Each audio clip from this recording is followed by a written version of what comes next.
Today we are going to get the first video of localizing the most important gray matter areas and white matter tracts in MRI, because this helps us to appropriately plan our operations and to decide whether monitoring and mapping should be used during every intervention.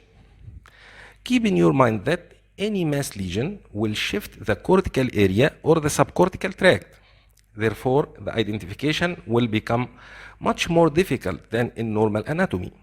In these situations, we start by identifying the landmarks on the contralateral side first.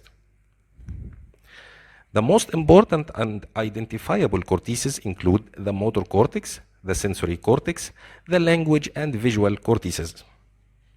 In this video, we will start by the motor and sensory cortices. In other words, the precentral and post-central gyri.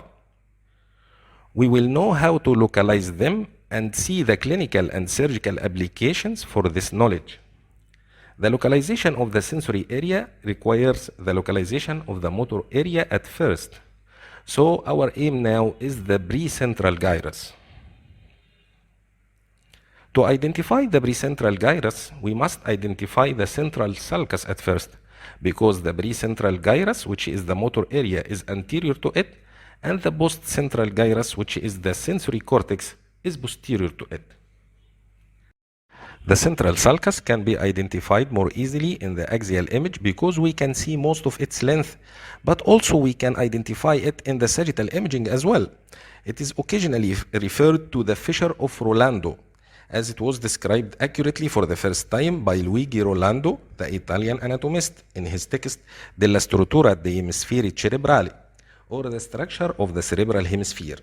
It contains a major artery called the artery of the central sulcus, or the Rolandic artery, which supplies both the motor and sensory cortices. Sometimes they are multiple arteries. As I mentioned before, we can identify the central sulcus in different methods from the axial and sagittal MRI images. So let's see the axial imaging methods. The first method is the midline sulcus sign. The central sulcus is the most prominent sulcus approaching the interhemispheric fissure. Of course, in old age, most sulci become prominent because of atrophy of gyri. But remember that the central sulcus is nearly approaching to the interhemispheric fissure. The second method is the L sign. The superior frontal sulcus meets the precentral sulcus at an angle of almost 90 degrees, resembling the capital letter L. The central sulcus is the next sulcus posterior to the precentral sulcus. I think you have noticed that this sign can be used for the gyri too. The connection between the superior frontal gyrus and the precentral gyrus also resembles a capital letter L. So in this image, for example, this is the letter L, and this part is the precentral gyrus or the motor area. Before I continue, I have a question here. Does the inferior frontal sulcus meet the precentral sulcus as the superior frontal sulcus can do? The answer is yes.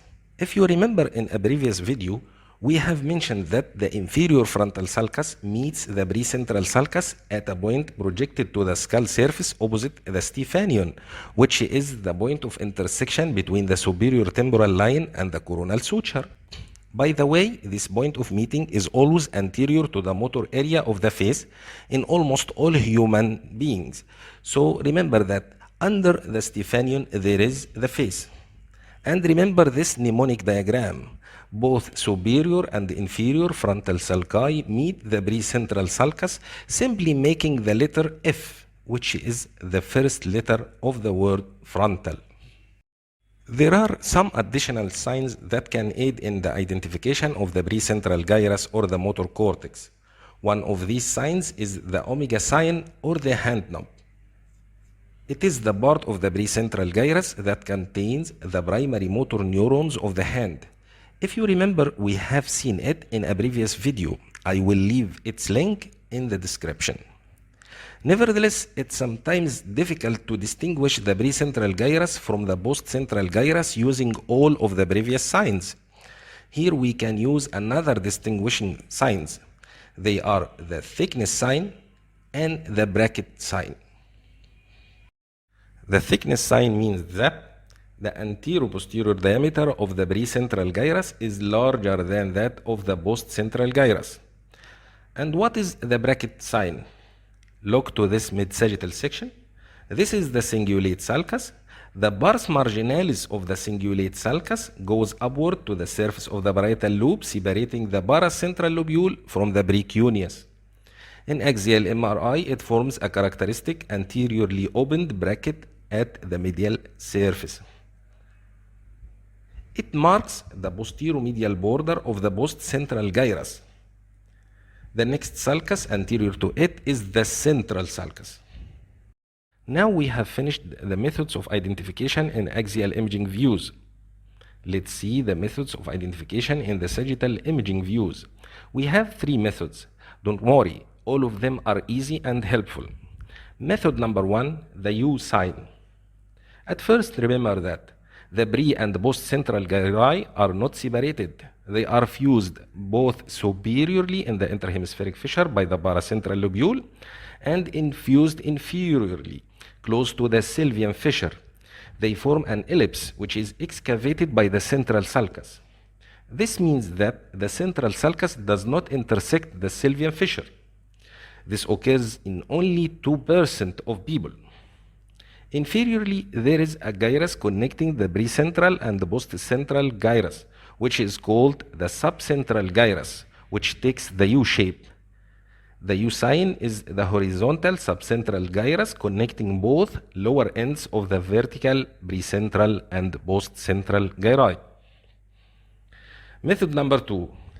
We will see the omega sign again, but here in the sagittal image, it will appear in a different shape. It will appear as a hook because only one half of it can be seen. This is the omega. If we delete one half, we get a hook. In more median MRI sections, the hand knob rises out of the parenchyma like a backward-oriented hook, or as some others see it, as the head of an animal looking backward towards the postcentral gyrus. I mean that the motor part is looking backward to the sensory part. Method number 3, the M configuration sign. The horizontal and the ascending ramus of the sylvian fissure give the inferior frontal gyrus its typical M-like configuration with 3 important parts: pars orbitalis, pars triangularis, and pars opercularis. The posterior border of M is the precentral sulcus, and hence the precentral gyrus can be easily identified. If you remember, we have seen this M configuration in a previous video, and I will leave its link in the description. The precentral gyrus is also a useful landmark to localize the external aspect of the Heschel gyrus in the sagittal imaging. The Heschel gyrus is an important area in the temporal lobe with a main function of processing the coming sounds. Its external aspect is immediately under the lower end of the precentral gyrus. For example, in this imaging, this is the M configuration of the inferior frontal gyrus. So this gyrus, which is immediately posterior to the M, is the precentral gyrus. The lower end of the precentral gyrus is labeled by the green color. Immediately inferior and opposite to it is the external aspect of the Heschel gyrus. The pars opercularis of the M is the area 44 or the Broca's area, which is responsible for speech production in response to a heard speech.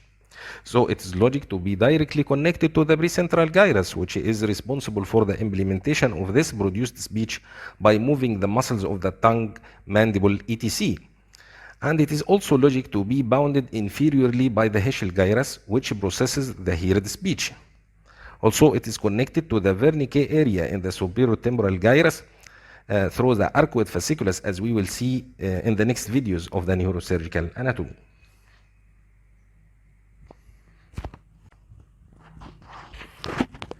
To apply our knowledge from this video and the previous videos, I will leave this question for you. You can give me the answer in the comments. These are the magnetic resonance imaging of a male patient, 22 years old, presented with tonic-clonic seizures at the age of 19. The images revealed an AVM. Where is the AVM is located and why? Now we have reached the end of this video. I hope that was helpful. See you in the next video, and thanks for watching.